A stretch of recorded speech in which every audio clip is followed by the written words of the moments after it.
Hey guys, welcome to the new episode.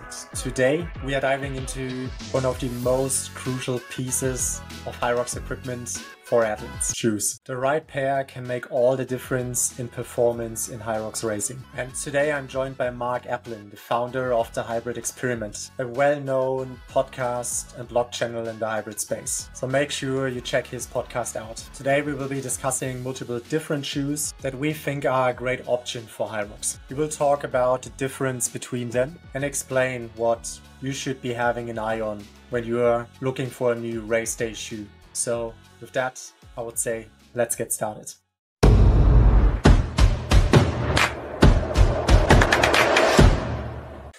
Mark, glad to have you on the show today. I think you are the only person that loves shoes more than I am. That's probably true. Yeah, let's jump into that. As I've already mentioned in the intro, today we just want to speak about a lot of different pairs of shoes for HYROX, especially because I think there are just a lot of key factors we have to consider when we choose a shoe for a HYROX race. Yep. I think the points we have in mind are just versatility, because we need shoes that have good grip and they're good for both running and the HYROX stations.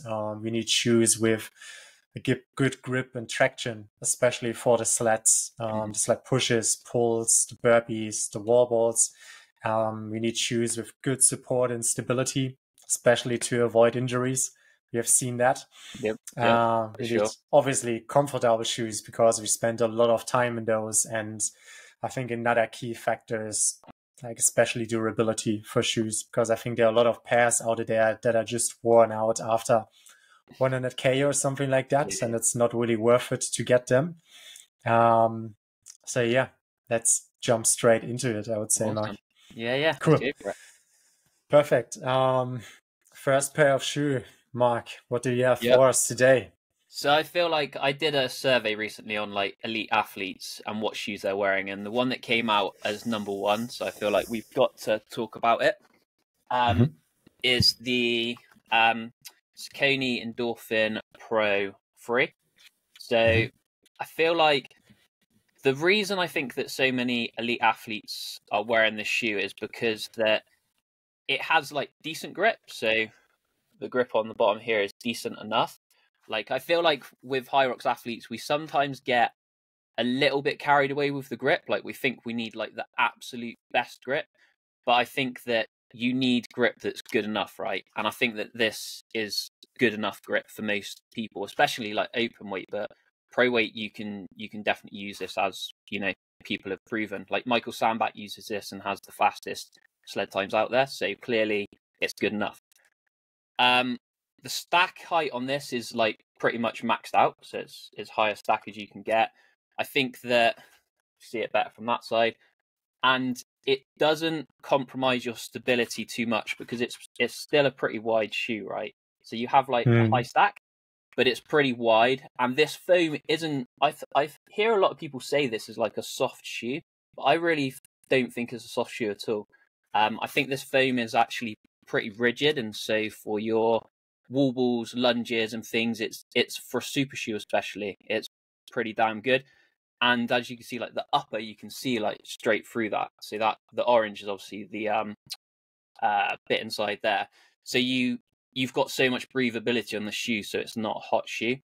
And they're pretty durable, again, for a super shoe. Like you were saying about durability, you can use this to train in and you won't destroy it in 2 or 3 sessions, which unfortunately, if you try using something like a Metaspeed Paris or something like that, a shoe that's got minimal rubber, it'll be destroyed very, very quickly. So yeah, I felt like we should mention this. For me, very sadly, they just don't work.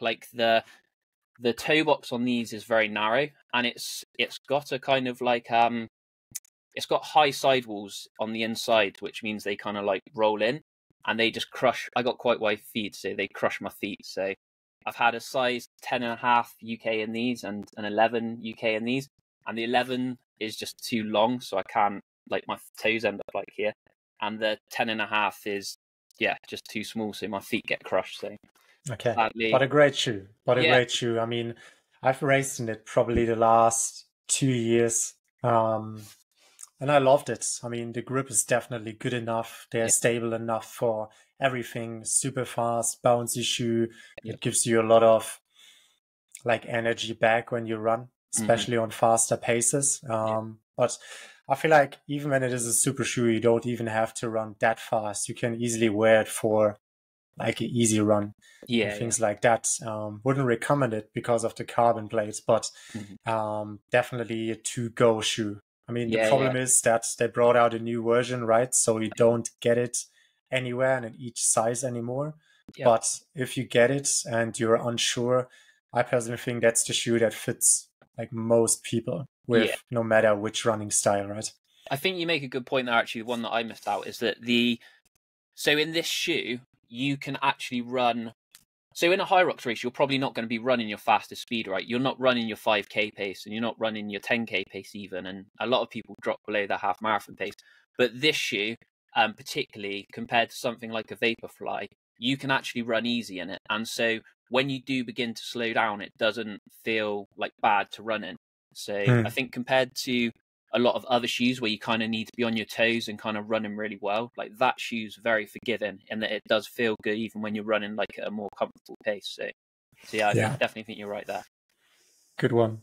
Good one. I mean, I think when we just like stick to Saucony and we spoke about they brought out a new version. I think a lot of people now are trying out the new one.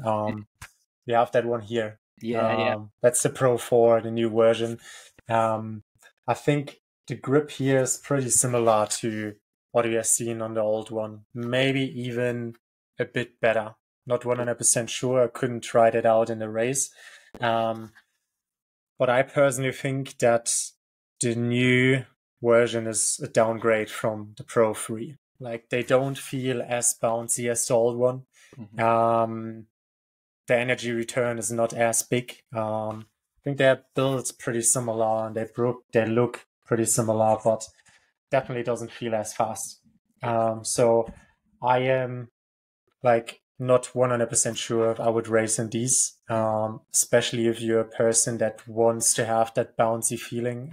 When you're a fan of more direct shoes to the ground where you feel the ground below yourself, I think that's a good one. That's a good yeah, choice. But um, in my eyes, a little downgrade.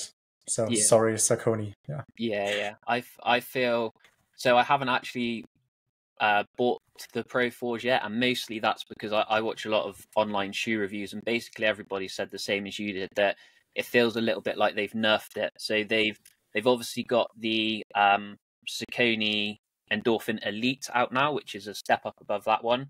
And most people think that perhaps they've put most of their kind of technology and that's kind of the shoe they're pushing towards race day now. And this shoe Mm. they've kind of brought down a little bit and made it a bit more comfortable and kind of taken away some of that speed emphasis on it. So yeah, I'm keen to give it a go, but I'm not keen to spend £200 on that one. There are probably better shoes for me. So yeah. Yeah. Yeah. Cool. Um, Next Let shoe, me is it? just get the next one. I think a new shoe that is coming up at the moment is the Brooks Hyperion Max 2. Yeah. We see more and more athletes racing in that one, Hmm. especially in the open or women pro divisions. I think Joanna, the girl who is just crushing it over in Australia at the moment, is racing currently in that shoe. I've got it like a month ago and I really love it. It's a shoe that is like not that bouncy. It feels more direct, and I'm usually not a fan of like those direct shoes when I feel the ground below myself. But I really like it. It's a 6 millimeter heel drop shoe, weighs like 250 grams. So not too heavy and has a nylon plate in it. So you get that support and fast feeling. So I crushed my 5K PR and that's like 2 weeks ago. So you can run really fast in that Yeah. one. It's probably my to-go shoe at the moment. Has a super stable upper. There you really get a good grip. You the stand is super stable because it's a wide shoe overall. But the only downside I see for especially man pro racing is that probably the grip isn't good enough. Like we don't see like, I mean, it's a lot of rubber down there, but the grip is probably not the best. I think it's going to work pretty well for like the open races for men's and the pro women. I would love to race in that one, but I probably have to go for something else this season. But if you're looking for something super, super fast, stable, and something that has a great durability, I would say can give that definitely a shot, at least for a training shoe. Because with €170, it's not too expensive compared to most other super shoes. It's not a super shoe, but feels as fast as those ones for sure, even when more direct. Yeah, it's cool to see the Hyperion back, because I know that back in the early days of HYROX, you had Tom Hogan and Tim as well. I think also ran in the original Hyperions, right? So yeah, cool to see the Max version back.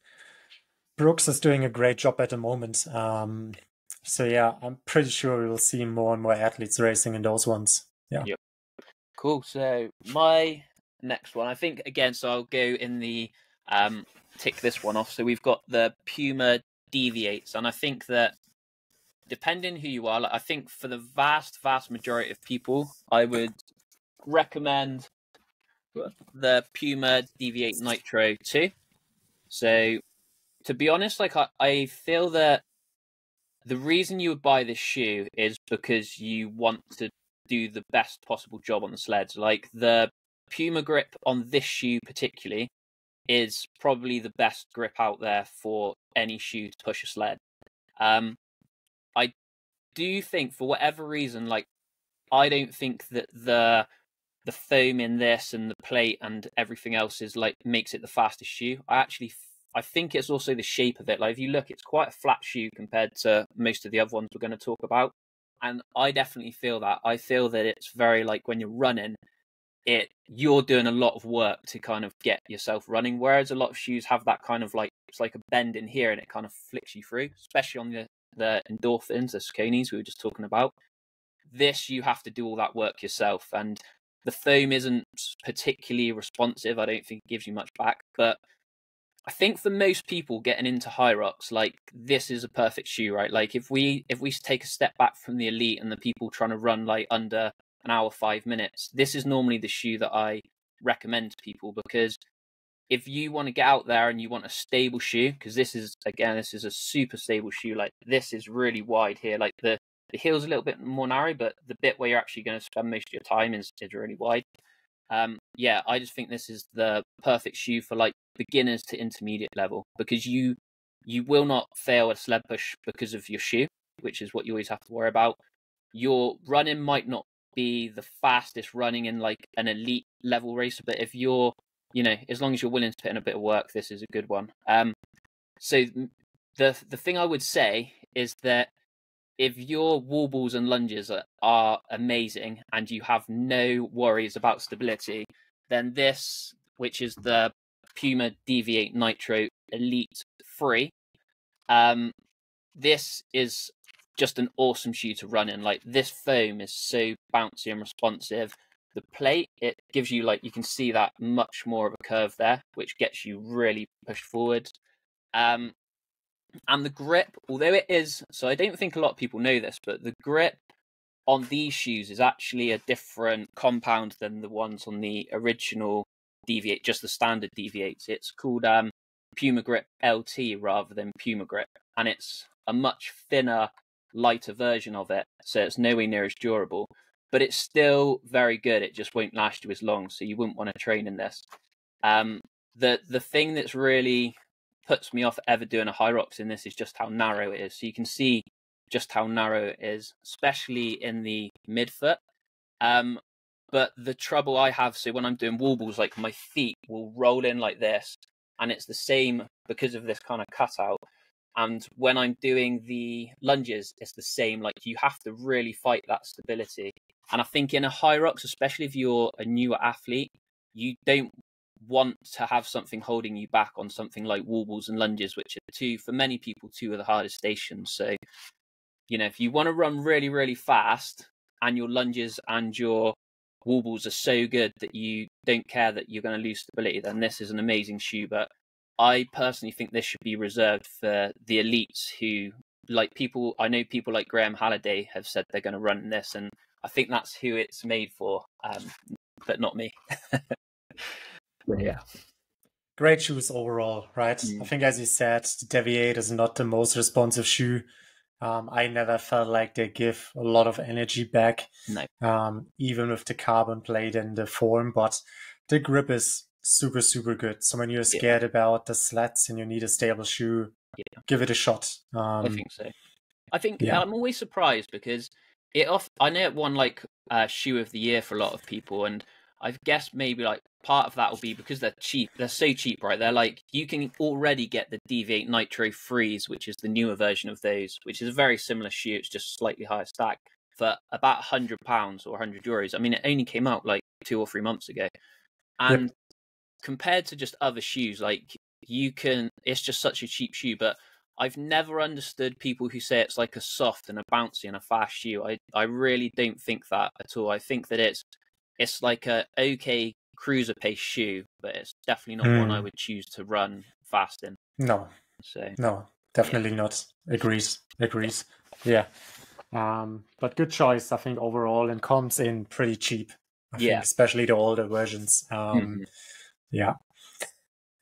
Cool. I mean, you spoke about grip and that the Puma has like probably the best grip out there. I would say a shoe that feels similar to it, if not even better, is the Brooks Hyperion Elite 4. I think that's the faster version of the Brooks Max 2 I just spoke about, or their elite version. They say it's built for half marathon up to marathon, but I don't feel like it's that bouncy and responsive. And I wouldn't run a long race in those. But again, if you're a person that likes a direct shoe and you don't need that much bounce, that's probably, in my eyes, the go-to shoe, because it's super light, 220 grams. So probably like nearly lighter than every shoe we have out there. Great shape overall, and the grip is just killing it. Probably, I don't know, feels in my eyes even better than the ones on the Pumas, at least the old ones. I haven't tried the new ones yet, but you can see the grip just looks amazing. The upper looks pretty thin, but is super stable. So you get your heels locked into that like pretty well. And also just a super fun shoe. So especially when you run with a higher cadence, that's a nice one. Yeah. I use it for training. Probably won't race in it on race day because I'm missing the bouncy feeling I like. But for training, or if you like something more direct, give that one a shot. I mean, it's an elite shoe, one of these super shoes, at least they call it, and it comes in with an 8mm heel drop and costs just like €199. So not too expensive compared to the Saucony Pros that are coming in for $250, or some other models we're going to speak about. Yeah. Cool.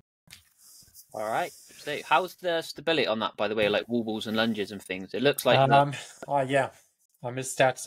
Super stable. I mean, it's pretty wide, especially on the whole front. It's a bit cutted out here, but I don't feel like I'm missing something. But so that shoe definitely feels much more stable than the Sauconys.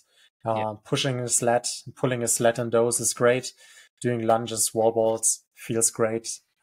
So I think it's a perfect station shoe in my eyes. Yeah. Awesome. Yeah, I'd like to try those. The two Brooks that you said about are on my radar for sure. So I like them. I love them. Yeah. Big new Brooks fan. So the next one I've got is the Hoka Rocket X2. And the first thing I'd say is if you ever tried the Rocket X, which was a pretty good shoe, but it's a very, very different shoe to this. Like the Rocket X was, and the reason I say that is just because I know the Rocket X has just been on crazy sales for like £80 and things, and loads of people picked it up. And it's a very, like you were saying, it's a very direct, low to the ground shoe with almost no grip and just no foam. It's just like a very fast, almost like a Takumi Sen type of shoe. Whereas this is definitely a super shoe, and I think a lot of like shoe reviewers called it like Hoka's first real super shoe.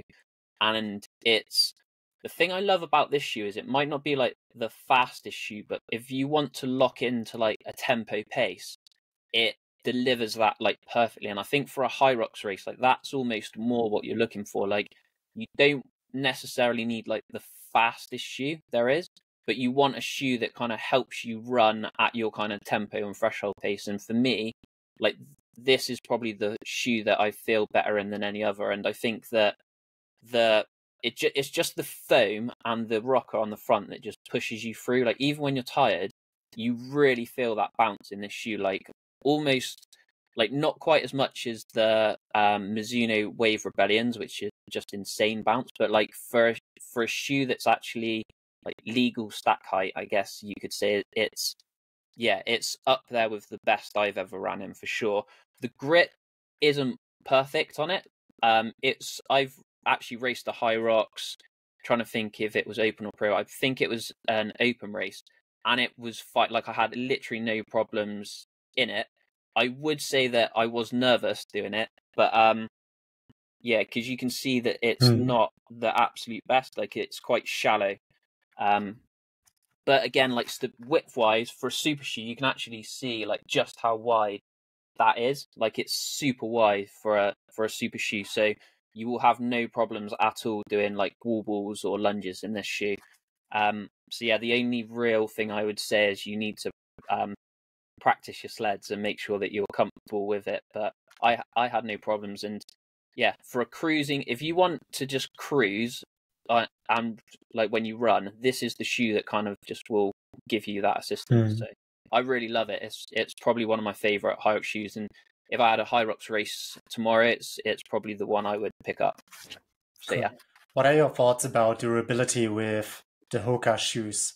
I always feel like besides the Bondi and the Ultra shoes they have, they're worn out pretty fast, right? Yeah, so I think like I think the problem with this shoe might actually be, whereas I said that the grip is shallow, so I feel like you'll burn through this grip really quickly.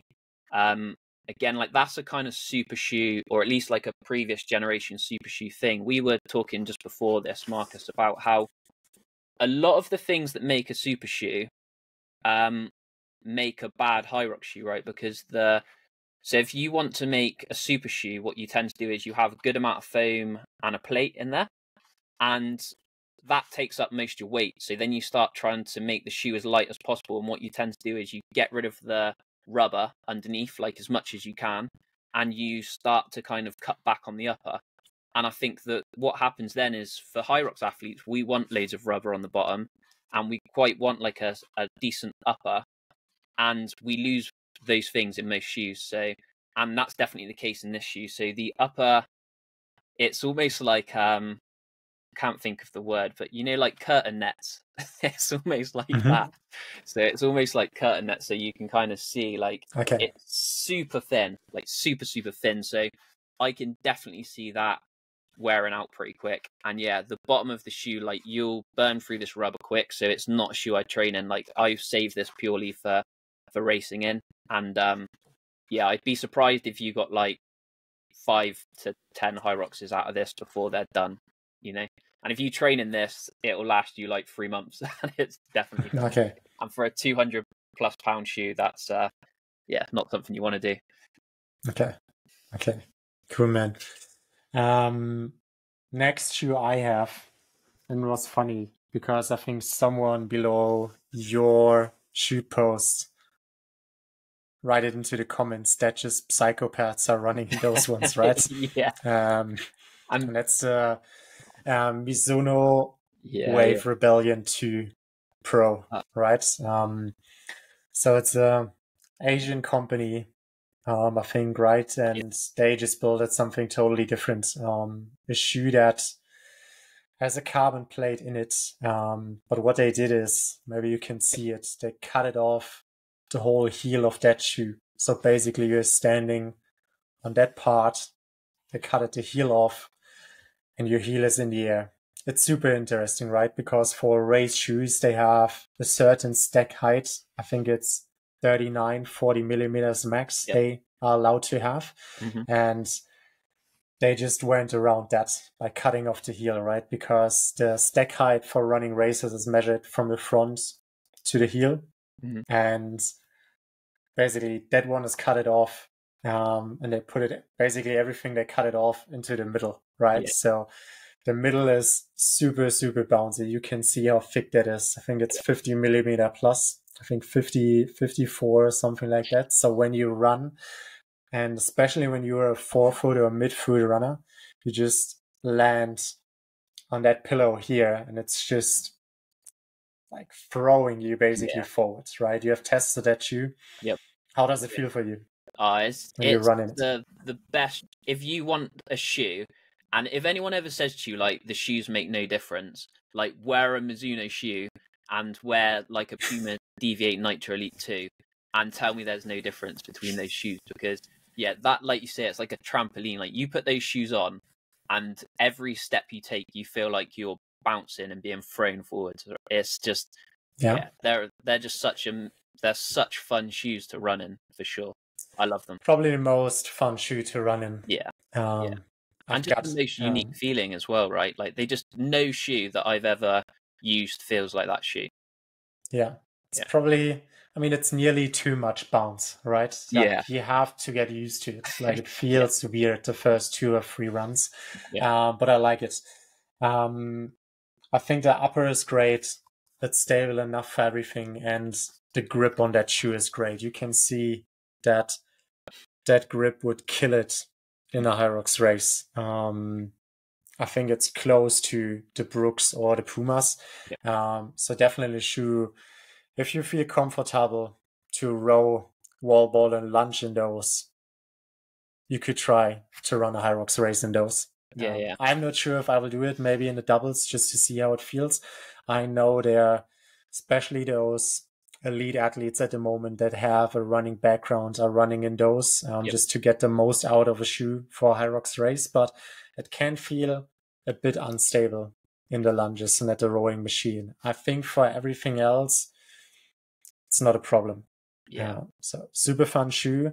Has just a 4.5 millimeter heel drop based on paper, but I don't feel like it feels like that. I think it feels like an 8 to 10 millimeter heel drop. So you don't feel it. And it's not the most expensive shoe. So with 190 euros compared to other super shoes, definitely affordable. I feel like durability is great. I mean, it's hard to destroy that form. So super fun shoe to run in. I have to test it in a race. Would you try it?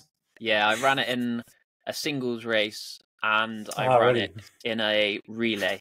And I would say that so I think part of it, like with the relay, because you run so fast and so hard and then you jump on the rower. So I went run and row, and that was like, the row was probably the worst experience I've ever had in a HYROX race. Like I was so tired and I didn't clip my feet. Well, you can't clip your feet in. So basically, because of the shape of the heel, you just can't clip your feet into the straps.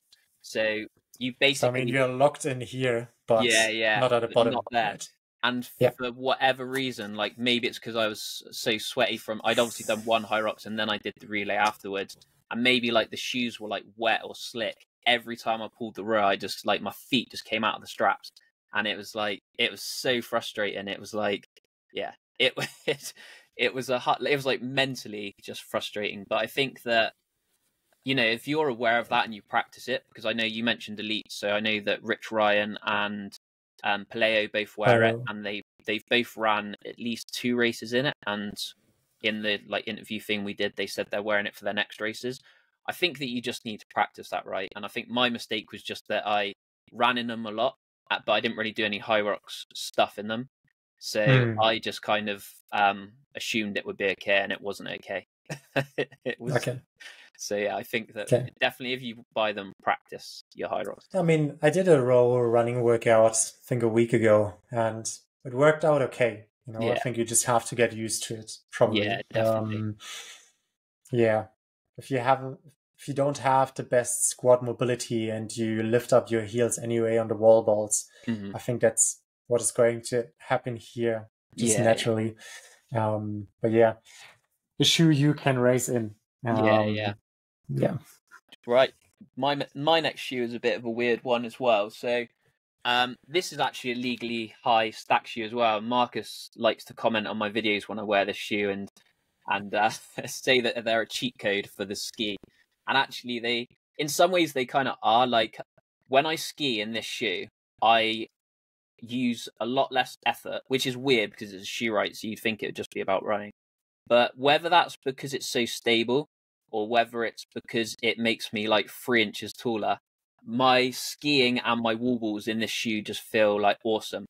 And yeah, part of that's due to the stack height. So unlike Marcus, I haven't done my research and checked the exact stack height, but my guess, or if I just thinking off the top of my head, I think is about 45 to 48 millimeters. It's somewhere around there. It's one of the highest stack shoes that you can get hold of. And it's known as, although it looks massive, and it is, it's known as being like one of the lightest shoes as well, because there's no carbon plate in this shoe, which is quite an interesting choice. Like no other shoe is really quite like this, where it's got so much foam, it's so light, and it has no carbon plate. And it actually delivers because of that, it offers like a really fast kind of cruisy ride. A bit like what I was saying with the Hoka. Like you wouldn't pick this up to run a 5K, but if you're running that kind of half marathon pace, this shoe is just awesome. And you couple that with like the stability. So you can see it's got like some rocks and stuff in it, but you can see how wide this shoe is. And so I think when you couple that kind of width and stability with the height, it actually gives you an advantage on stuff like wall balls where you're not throwing it quite as high. You feel like super stable and taller on the ski. And yeah, I just really love this shoe. It's so much lighter than it looks. It's like the uppers maybe a little bit thick for like running indoors, but it doesn't make a huge difference. It's very roomy. So for someone who has like quite wide feet, for me, it's a roomy, comfortable shoe. And yeah, you could, although like you'd look silly and people like Marcus would laugh at you, you could walk around like all day in this shoe for sure. Yeah, I just really love it. And I think that in terms of like grip for the sleds, it's not that bad. The grip on it it's pretty grippy, but there's just not a lot of it. So I feel that you will burn through that quite quick. Again, a bit like the Hoka, unfortunately, where it probably has enough grip to get you through a couple of races. But you know, when we're spending £200 plus on shoes, and this shoe is very expensive and very hard to get hold of because it sells out so quickly. And the reason for that's because it's known as being like a super good marathon training shoe. It's very durable, so you can get like 400, 500 kilometers out of it easy. It does everything fast, easy running. But for that reason, people just snap them up, and Asics don't make enough of them. So it's never been on sale that I've seen below 200 and 220 pounds. And yeah, you're going to burn through. Unfortunately, like the one thing it doesn't have for durability is like that rubber at the bottom. If you push sleds on this often, you'll destroy that rubber. So, but yeah, Marcus doesn't need to be much taller, but for me, it definitely helps. Nah, 2 or 3 more centimeters wouldn't hurt me. But yeah, I'm good with it. Yeah. Cool. Next shoe I have is probably known as the best like marathon shoe at the moment in the world. It's the Nike Super Max 2. No, just kidding. I would love to see HYROX in that shoe. That's right. Yeah, I'd love to see you do sleds. No, the next shoe, as I've mentioned, probably the fastest marathon shoe in the world at the moment, at least what people are saying. I think, yeah, shoes are not everything, but that one's definitely a pretty fast feeling one. It's a Nike Alphafly 2. Super light shoe. Comes in at like 280 grams and an 8mm heel drop. Carbon plate in there. And feels probably even faster than the Sauconys. Super fun shoe to run in. But I think the downside of that shoe is probably the grip, because I think it has a okay grip at the front for the slats and everything, but basically zero grip at the end. And I'm not sure if that's going to work out on the slats. We have seen some, especially heavier athletes racing in those ones.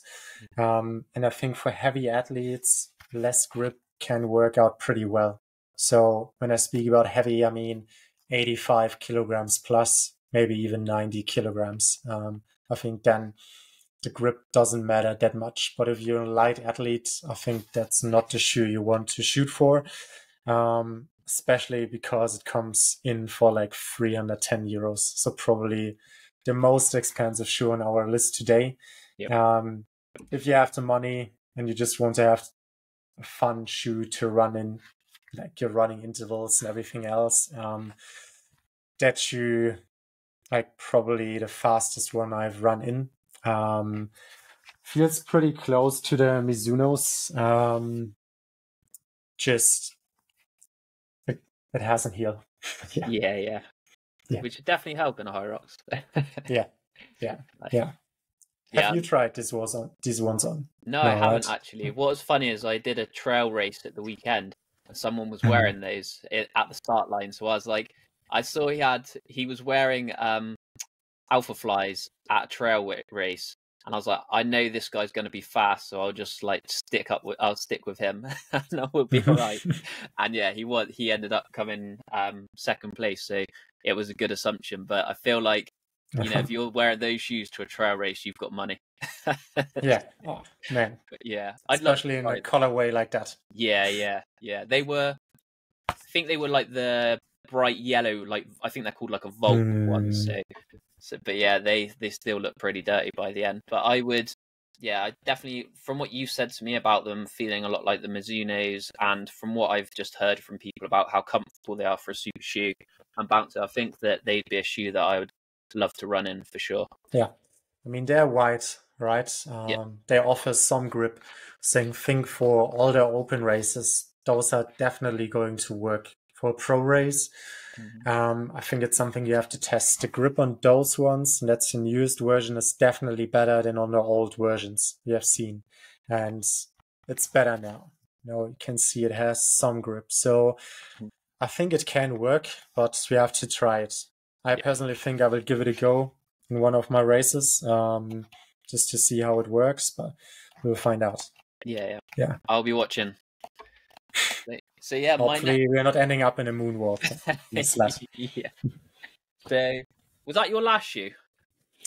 It was my last shoe. I'm running out of shoes here. Yeah, I got two. So just because they're both kind of, I'm going to make a suggestion for the same person basically. So if you're relatively new to HYROX and you just you want a shoe, but all the shoes I think that me and Marcus have pointed out are like 150 to 200 pound shoes. I think that you don't really need those shoes if you're like an open athlete, right? And I think that, you know, we do some, especially for open athletes, we get a little bit carried away with the grip stuff. Like for the pros, I do think grip is pretty essential. Like if you wear the wrong shoe in a pro race, like you'll just be slipping and the sled won't be moving. So you definitely need to make that. But I think for open, you can get away with most shoes as long as the grip is there. And I think that for those people who don't want to spend £200 on a shoe, there's two shoes that I really like. And I think that from what I've heard, one of them has broke the HYROX world record multiple times, and that's the Brooks Launch. So this shoe is just, and actually like the grip isn't bad on it, you know, it's still pretty good. It's super light. It doesn't have any special foam in it, and it doesn't have a great rocker. But I think that it's just like a really nice light shoe that has like a good drop as well. You can kind of see there's a decent drop there that helps you out with the wall balls. It gives you like, you feel like you're just being pushed forward slightly in the lunges. It's very good for running. Like it's not propulsive so much, but if you're looking to run, you know, like an hour 15, an hour 20, you can run in this. And as I said, it's like the HYROX world record has been broken in this shoe like multiple times. So it's by no means is this shoe going to stop you running a good time. And it's super comfortable. It's super cheap. Like this for me is my training shoe. Like I will buy these and I don't care if they get wrecked in 4 months. I'll just buy another one. So that's one of them. Super, like very wide shoe as well. The other one is actually quite a narrow shoe. Like you can see straight away how narrow this shoe is. So I'd be a little bit cautious about picking up the standard version if you have wide feet like me. This is why these are so clean, because I've only been able to wear them a few times. But I have a lot of friends who use this shoe. So Dylan Scott suggested to me a while back the original SL 0.3s, I think they were called, and they had like the best grip of any shoe, even better than the Pumas. But these are like 5-year-old shoes. I picked up a pair because he said the grip was so good, but they weren't great for running. These are like amazing for running, and they still have like really good grip. You can see the grip on there, but they're just a super nice lightweight trainer that's like just really light, like decent bounce. Like again, it's not super shoe. There's no plate in here, but they're very similar to the Brooks. So, and again, the reason I'm suggesting these is because they're like 100 to 120 pounds, and on sale you'll get them cheaper than that. You know, so if you're looking for a shoe and you want to spend somewhere between 80 and 100 pounds, I would say like something like this or the Brooks shoe would just be perfect for you. Like they're stable enough for you. They're good enough to push sleds. They're super light and super fast. Like, but because they're light, they're fast. And I just think that if you don't need the super foam, or that scares you because of like how squishy it can be and things, how expensive it can be, then yeah, two great options that just show you don't need to spend loads of money to get a good HYROX shoe. Yeah, I think a lot of people just get carried away with this super shoe topic. I think in the end, when you have great running form and you're a good runner, a super shoe can make you faster. But yeah, I think it's super important to understand that it's not the biggest game changer. You have to train hard, you have to work out, you have to be consistent with your training, and you will get faster. Yep. And as you said, Hunter just broke the world record in those Brooks launch. And that's not a super shoe at all. So super shoes can help you, but it's not worth it. Not in every case worth it to spend that much money on shoes. So test shoes out, go to a running store nearby, try some shoes on, do a running analysis maybe on a treadmill, see what fits you. And test them out. I think what works for me is not working for you, right? So you have to find the perfect fitting shoe for yourself. I feel saying that. Sorry. No, I feel there's a lot to be said as well about not doing all your runs in a super shoe, right? So like, if you buy a super shoe to race your HYROX in or to do your fast interval workouts in, then I think that's great, but just know that they're not the most durable because for the reasons we spoke about earlier, most of them at least. And so I think it's a really good thing to have like a shoe that you do most of your workouts in, and easy shoes tend to be built differently than your kind of HYROX race day shoes, right? They're built with more cushioning that kind of absorbs impact. They're not as responsive generally. And if you are used to running in that, when you do strap on those kind of race shoes, they feel even faster. I think that if you're always running in a race day shoe, like for your easy runs and things, you kind of lose that magic feeling that you do get when you put them on, right? And I think that there's definitely benefits to be had to run in a standard shoe that isn't plated necessarily for the majority of your kind of easy runs, and then keeping those super shoes for your kind of, faster runs and races. Exactly, especially because the super shoes are kind of aggressive on your, especially Achilles, right? So they can cause some problems when you're not used to them. So don't wear them too much. I think they're not strengthening your feet, not the healthiest shoes to run in. So just get like one or two other pairs and just rotate through them. I think I personally just run like one run a week in my super shoes, one interval session, and everything else I just run in shoes that are either like carrying a nylon plate or no plate at all. And I just cruise around. Yeah. Because I think, like you were saying, I think one of the things, without getting too sciencey, but from what I understand, that the carbon plate kind of reduces the amount of ankle flexion that you need to do when you're running, right? And that's kind of how it speeds up your turnover and gives you a bit more propulsion. And so that's still an important skill to have. And so again, running in those kind of carbon plated, you don't want to be doing stuff that's almost like a cheat code. It's a bit like how, you don't want to be cheating anything in HYROX. You always want to be doing full range of motion stuff to build strength in those positions. And I think that, like that's what you're saying. Basically, you need to be careful that you're still training. You're not always cheating. So I think, is there anything that you would like to see in a racing shoe in the future? Like, do you think that there's going to be a better shoe, and what do you think that is that we're kind of looking for? I think a lot of companies like didn't realize that there's a market now for hybrid racing shoes. A shoe that is great for running, light, with a light sole on it, right? That's carrying really good grip. So I think I personally would like to see a shoe like the Max 2, with a great stable upper, super light, maybe a nylon plate in it like that one has. So it's a bit more flexible than the carbon plated shoes, with a great light grip on it. I think that's something we are looking for, just because that shoe feels so stable. I think that would be a great mix. So maybe you should hit Brooks a message. And just give them an idea.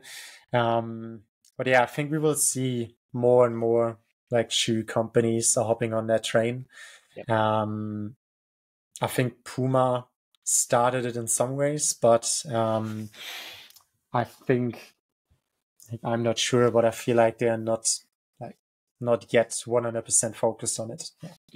I think like what you said there is that the brands I'm looking at and kind of keeping a close eye on are the ones that are in the hybrid space already, so in the CrossFit space. And I spoke to you briefly about a shoe called the Tia Valkyrie yesterday, and it's essentially what they've done is, probably naughtily, is they've taken the Saucony Pro 3, and they've basically just taken the whole template, the whole foam setup, and they've just very minorly adapted it so it's better suited for CrossFit athletes. And the way they've done that, by the looks, I haven't had a chance to try it yet, is that they've just added a bit more stability to it by making it wider and with a larger toe box. And they've added to the bottom of it more rubber, so it's got better grip. And that's kind of what we're looking for. Being their first shoe, I don't know quite how good it's going to be. But I also got sent an email the other day saying that I think it was Born Primitive, which is another brand in the HYROX space. They're hyping up a launch in about 2 months of their first ever like hybrid shoe. And I think that actually the smaller brands that are basically just looking at running shoes and then looking at the hybrid space growing and kind of chucking money at that kind of niche market that they're already in, I think those are the brands that might come up with the perfect HYROX shoe before the bigger brands that make just millions and millions and millions off the millions and millions and millions of runners, rather than the kind of 10,000 to 100,000 HYROX athletes, So it's definitely something that I'm keeping an eye on, is the hybrid brands. I mean, we have seen that in the past, right? With like the OCR shoes. Can't remember the name. There was one like pretty known brand. Was it Craft? Can you remember it? Like, was it not Craft? They always had like those green shoes. A lot of the elite OCI athletes have been sponsored by it. I think what you said is right. I think we will see some smaller companies are just taking over the market. Yeah, because I think realistically at the moment, although Puma are the ones who are seen as kind of being the HYROX guys, really they just sponsor HYROX and then say make their own running shoes and then go, these are good shoes that you should wear for HYROX. But realistically, they're just their running shoes, right? And I think that, and it's the same. Reebok did the same with CrossFit. They would kind of like have all their running shoes and their kind of clothing, and then go, this is good CrossFit stuff. And we all just go, yeah, that's cool. But realistically, like deep down, we know that they're not made for HYROX. And I think that if HYROX gets big enough, they invite some, one of the top athletes like Hunter or Megan and says, make your perfect shoe, like we would end up with something quite different, I think, to the Sauconys and the Pumas and the Mizunos that people are wearing at the moment, which are essentially just the best running shoes that people can find for HYROX. So yeah, I think it'd be interesting to see. Yeah. If you had to choose one pair, like for the rest of your HYROX life, which would it be and why? It's such a hard choice. I think, like, weirdly, it would probably be, I don't know, it's really hard to say. Like, I'd probably go for the Hoka X2, just because I feel like it gives me enough at the moment. Like I said to you, like right now, it's like a super cruiser shoe, and I can run that kind of tempo pace in it. It has enough grip and like loads of stability. I almost said the Super Blast, but I feel like the reason I choose the Hoka over the Super Blast is because the Super Blast isn't a real super shoe, right? And I know there's no plate in that. There's no responsive foam, and so I do know that I'm capped by that shoe to a degree. And if you are asking me for the rest of my life, I'd like to think that I'll keep improving as an athlete, and I think that the Hoka gives me room to do that, whereas the Super Blast caps me. And so I guess because I know that the Hoka is a faster shoe, I'd probably go for that one. But we'll see. I'm hoping the Endorphin Pro 5 they make wider and faster again, but we'll see. What about you? I think I would say I would go for from the shoes we talked about, I would choose the Hyperion Elite 4. Yeah. Just because it offers me a great grip, and I think I just would have to get used to the more direct feeling of it. But it's super light, not super, super expensive compared to other ones, so you can buy more of it. And it's a great feeling shoe. So I think it's not my go-to shoe right now, at least not for the next race, but probably or maybe later in the season. But if I would have to choose, I would say, okay, that's the one. Yeah.